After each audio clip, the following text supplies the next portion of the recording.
అన్ని చోట్ల PGRS revenue సదస్సులు జరుగుతున్నాయి. అయితే రెవెన్యూ సదస్సులు జరుగుతుంటే అక్కడికి వెళ్ళలేని వాళ్ళు అక్కడ ఏం జరిగిందో మీరు ఆన్లైన్లో కంప్లైంట్ ఇవ్వచ్చు.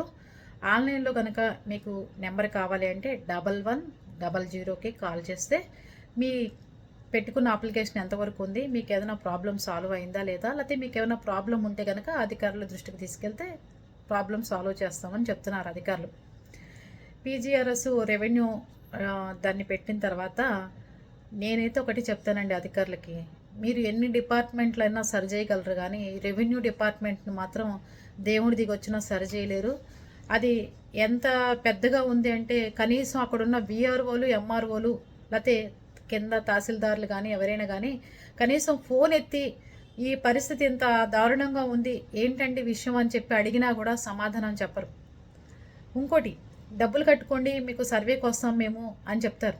మనం 700 రూపాయలు సర్వేకి డబ్బులు కడతాం, కానీ పొలం మీదకి వస్తారు, సర్వే చేయరు. ఏంటంటే సమాధానం ఉండదు.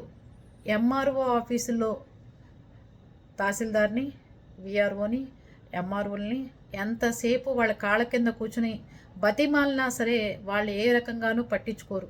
ఇది ఎవరు బాధపడ్డా నేను కొంతమంది ఆఫీసర్లు అంటానికి కాదు, నేను చూసిన ఆ 10 ఏళ్ల నుంచి ఇదే తంతు నడుస్తుంది.